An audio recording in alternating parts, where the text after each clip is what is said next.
Salam sejahtera tuan-tuan, puan-puan yang dihormati dan dikasihi sekalian. Ustaz Kazim sembuh daripada penyakit misteri.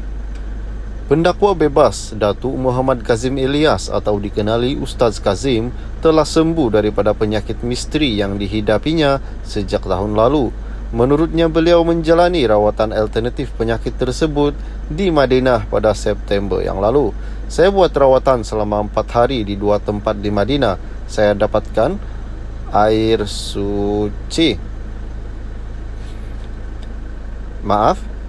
daripada Telaga Nabi yang masih wujud di Badr.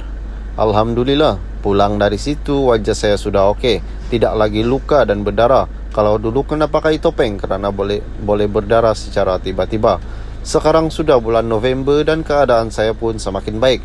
Saya bersyukur kerana tidak perlu lagi pakai krim untuk tahan luka, katanya dari sidang akhbar di Kompleks Darul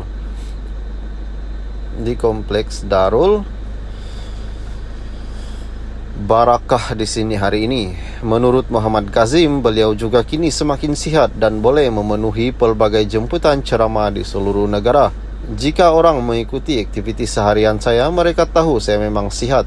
Saya boleh berjalan dari Kuala Lumpur sampai ke Kedah dalam 1 hari 4 program dan semuanya jauh-jauh.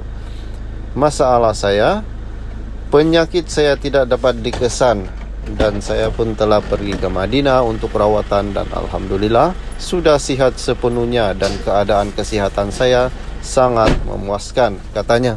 Pada Mei lalu, Muhammad Kazim dalam 2 hantaran berasingan dalam media sosial miliknya memohon bantuan orang ramai yang boleh mengubati penyakit dialaminya. Salam sejahtera tuan-tuan, puan-puan yang dihormati dan dikasihi sekalian. Hangat diperkatakan mengenai Ustaz Kazim yang pada awalnya ditolak daripada membuat ceramah di Pulau Pinang. Oleh itu, Ustaz Kazim memohon maaf. Pengundi larut, saya minta maaf, kata Ustaz Kazim Ilyas. Pendakwa bebas Datuk Muhammad Kazim Ilyas mengemukakan permohonan maaf kepada semua pengundi Parlimen Larut berhubung keputusannya tidak mewakili Parti Barisan Nasional untuk bertanding di Parlimen Larut. Muhammad Kazim menjelaskan bahawa keputusan itu dibuat atas alasan memegang prinsip dan amanah arwah ibunya untuk tidak bertanding sesama keluarga di dalam satu parlimen dan Dewan Undangan Negeri. Pengundi di Larut, saya minta maaf. Walaupun demikian, saya berjanji akan turun juga ke Larut walaupun sebagai seorang pendakwa. Saya akan terus membantu apa yang saya boleh untuk sahabat dan saudara mara saya di Larut, Kubu Gajah, Batu Karau dan Selama, katanya pada sidang media khas Kompleks Darul Barakah Manjoy di sini.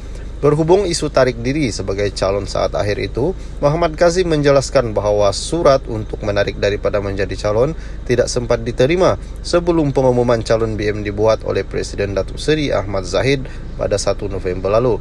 Terima kasih kepada Datuk Seri Ahmad Zahid dan keseluruhan barisannya kerana memilih saya untuk mewakili BN di Parlimen Larut pada peringkat awal, dan saya menerima untuk bertanding atas tiket BN, tetapi tidak sampai beberapa jam selepas itu menarik semula penerimaan itu atas beberapa sebab. Sebelum menerima tawaran kepimpinan UMNO Negeri dan Pusat, saya mempunyai prinsip untuk tidak mahu bertanding dengan ahli keluarga dalam satu parlimen, DUN dan sebagainya. Prinsip itu diamanahkan oleh ibu kepada saya, katanya lagi. Saya tidak akan bertanding bersama keluarga kerana menimbulkan persepsi yang tidak berapa cantik di kalangan masyarakat, khususnya Parlimen Larut, katanya. Mengulas lanjut, beliau berkata keputusannya untuk menandatangani watika dan aku janji juga dibuat tanpa mengetahui abangnya Datuk Muhammad Najmuddin Ilyas bertanding di bawah Parlimen sama di Dun Batu Karau dengan parti yang berbeza. Beberapa rundingan dilakukan bersama saudara kandung sehinggalah saya mengambil keputusan selepas berbincang untuk menandatangani watika sebagai calon, aku janji sebagai calon Parlimen Larut. Pada masa yang sama abang juga menandatangani wakil bagi satu parti yang berbeza tanpa kami tahu, dia bilang. Kami tidak bercerita, selepas itu saya ingat dia tidak bertanding. Dia pula ingat saya tidak bertanding. Jadi apa yang dibincang sama ada abang saya tarik diri. Saya hormati sebagai satu keluarga, saya yang tarik diri duluan. Saya sudah maklumkan menarik diri dan berharap tiada sebarang pengumuman yang diadakan, tetapi malangnya surat itu tidak sampai di tangan Presiden. Sambil memaklumkan, menandatangani watika dan aku janji sebelum ini juga atas dasar mahu terjun ke bidang politik, namun mengetengahkan konsep dakwah dan menyuarakan keperluan rakyat di parlimen. Katanya, Ahmad Zahid menerima keputusannya dan terus kemudian mengumumkan calon yang baru. Alhamdulillah beliau menerimanya, jadi tidak timbul isu misalnya saya ditolak bahagian dan cawangan larut padahal sudah dipersetujui oleh semua khususnya BN Negeri. Tidak timbul isu flip-flop, kejap setuju, kejap tidak setuju, katanya. Media sebelum ini melaporkan pendakwa bebas Muhammad Kazim Ilyas menarik diri di Parlimen Larut pada PRU 15. Pengurusi Badan Perhubungan UMNO Perak, Datuk Seri Saarni Muhammad mengumumkan perkara berkenaan pada pengumuman calon Barisan Nasional 2 November yang lalu. Salam sejahtera tuan-tuan, puan-puan yang dihormati dan dikasihi sekalian. Ustadz Kazim antara dilarang berceramah di Pulau Pinang.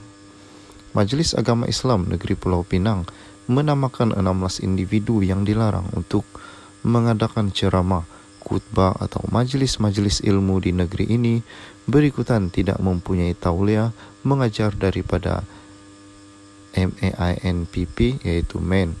Mereka adalah Datuk Kazim Ilyas antaranya. Yang dipertua MEN Datuk Ahmad Zakyuddin Abdul Rahman berkata, satu pekeliling bertarikh 4 November 2022 telah dikeluarkan dengan menyenaraikan ke semua individu tersebut selepas pihaknya menerima aduan daripada orang awam. Kita telah menerima aduan orang awam dan mendapati 16 individu ini tiada tauliah mengajar daripada MEN. Oleh itu pihak penganjur adalah dilarang daripada menjemput senarai 16 individu tersebut untuk menyampaikan ceramah, khutbah atau majelis-majelis ilmu, katanya dalam satu kenyataan. Kata beliau lagi, mana-mana pihak yang tidak mematuhi arahan tersebut boleh dikenakan denda atau penjara. Sekiranya gagal mematuhi arahan yang dikeluarkan MEN, implikasinya akan dikenakan kepada kedua-dua pihak, yaitu terhadap penceramah dan penganjur. Kedua-duanya akan dikenakan tindakan yang mana penceramah boleh dikenakan denda tidak melebihi 5.000 atau penjara tidak melebihi 3 tahun atau kedua-duanya.